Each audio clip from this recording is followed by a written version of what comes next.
বিধানসভা নির্বাচন শেষ হয়েছে। 4 তারিখ ফলাফল প্রকাশের পর জানা গেছে বিজেপি এ রাজ্যে ক্ষমতায় এসছে। ঠিক বিজেপি ক্ষমতায় আসার আগে মৃত্যুঞ্জয়বাবু আমার সামনে দাঁড়িয়ে আছে, তিনি আমাদেরকে বিপি নিউজ বাংলার ক্যামেরার সামনে দাঁড়িয়ে বলেছিলেন যে ফুরফুরা শরীফ অর্থাৎ বহু প্রতীক্ষিত চর্চিত এবং যে রেলপথ, যে জনপদ, মানুষের সাধারণ মানুষের যে দাবিটাকে তুলে ধরার জন্য মৃত্যুঞ্জয় বাবু বলেছিলেন যে বিজেপি ক্ষমতায় এলেই সেই ফুরফুরা শরীফের লাইনে কিন্তু কাজ কিন্তু শুরু হবে। ঠিক যেমন কথা ঠিক তেমন কাজ ঠিক শুরু হলো, অর্থাৎ শুরু হলো বলাই যায়, কারণ আজ মুখ্যমন্ত্রী শুভেন্দু অধিকারী সেই যে ছাড়পত্র অর্থাৎ জমি জটের যে ছাড়পত্র বিগত সরকার মমতা বন্দ্যোপাধ্যায় সরকার যে জমি জটের কারণে এতদিন যে রেলপথ পড়েছিল সেই রেলপথের জট অর্থাৎ খুলতে চলেছে। অর্থাৎ শুভেন্দু অধিকারী সেই রেলপথের যে জমি জট তিনি রেল দপ্তর হাতে তুলে দিয়েছেন। একাধিক রেলপথ আরামবাগ থেকে খানাকুল থেকে শুরু করে আমতা বরগেছিয়া ডবল লাইন থেকে শুরু করে বিভিন্ন সেই প্রতিবেদন একটা একটা করে আপনাদের তুলে ধরবো। এবং আমরা আজকে যে ব্যক্তি, যে মানুষ, সাধারণ মানুষের জন্য যে মানুষটা ভোটের আগে বলেছিলেন প্রতিশ্রুতি, সেই প্রতিশ্রুতি রাখার জন্যই হয়তো রেলপথ, ঠিক তার সাথে কথা বলে নেব কিভাবে এই রেলপথ আগামী দিনে মানুষের সেবায় নিয়োজিত।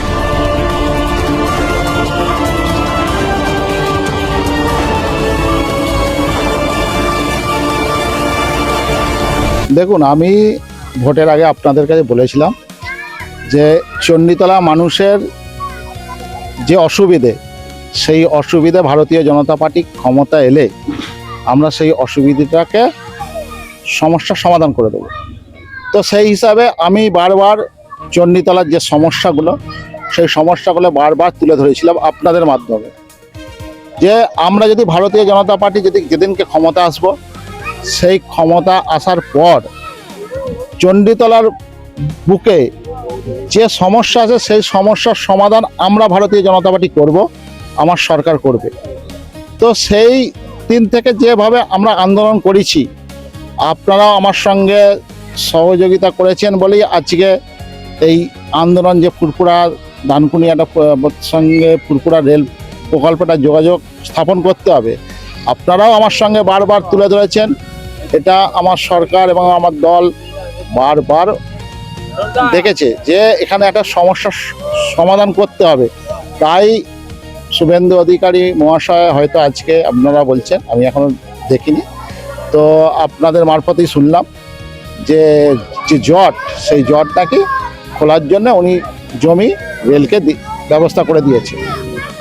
তো এটা ডানকুনিবাসীর জয়, চণ্ডীতলা বিধানসভা মানুষের জয়। তো মানুষের জয়ের জন্য আমি বারবার লড়াই করব, যাতে মানুষ যে সমস্যার সমাধান হয়। তো তার জন্য আমি বারবার লড়াই করেছি, এবং যাতে আরও মানুষের লড়াই করে আরও অনেক কিছু নিয়ে আসতে হবে আমাদেরকে। আমাদের দাবিগুলো আমাদের মুখ্যমন্ত্রীকে তুলে ধরতে হবে যে এই সমস্যাগুলো চণ্ডীতলা বিধানসভার মধ্যে আছে। আপনারা নিশ্চয়ই খবর করেছিলেন, সেই মতবিরোধে উনি আমাকে নিয়ে বৈঠকে বসেছিলেন। সেই বৈঠকে আমার কেন্দ্র নেতারা বলেছিলেন যে আমার সঙ্গে মতবিরোধ যাতে শিথিল হয়, আমি ভারতীয় জনতা পার্টির ঝান্ডা নিয়ে কাজ করি। তার জন্য আমার কয়েকটা শর্ত দিয়েছিলেন, আমি কাজটা করছি। আমিও দলকে বলেছিলাম চণ্ডীতলাবাসীর উন্নয়নের জন্য আমারও কিছু দাবি দেওয়া আছে, সেগুলো আপনাদের মেনে নিতে হবে। সেই জন্যে সেই সময় আমি আপনাদের অনেক চ্যানেলে দেখেছেন আমাদের সঙ্গে বৈঠক হয়েছিল। সেই বৈঠকে আমি বলেছিলাম আমাদের ফুরফুরা রেলটা চালু করতে হবে, যেসব খালগুলো আছে সেগুলো সংস্কার করতে হবে, রাস্তায় যেসব যানজট হচ্ছে সেখানে সরিয়ে সেখানে রাস্তা সচল করতে হবে, বেকার যুবকদের কর্মসংস্থান করে দিতে হবে।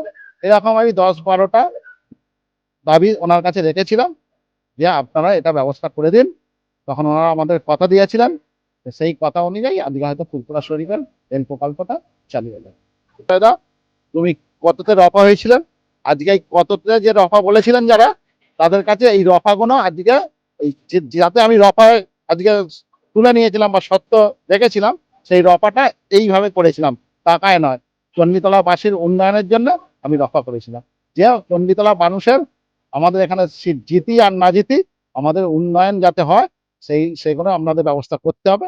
দলও আমাকে কথা দিয়েছে, দলের নেতারাও আমাকে কথা দিয়েছে, উন্নয়ন আস্তে আস্তে আপনি দেখতে পাবেন, একটা পর একটা উন্নয়ন হতে চলবে। ঠিক আছে, সেইটাই আমি রফা হয়েছিলাম। এই রফাতে যারা আমাকে অনেক কিছু ক্রিটিসাইজ করেছিল যে কত টাকা রফা হয়েছে, মদ মাংসের রফা হয়েছে, বা মদ মেয়ে ছেলে রফা হয়েছে, এরকম অনেক কিছু অনেকেই বলেছিল। সেদিনকে আমি কোনো জবাব দিইনি। আর আপনার নির্বাচনের পরে আমি খুব একটা মাইকের সামনেও আপনাদের বুমের সামনে আমি দাঁড়াইনি।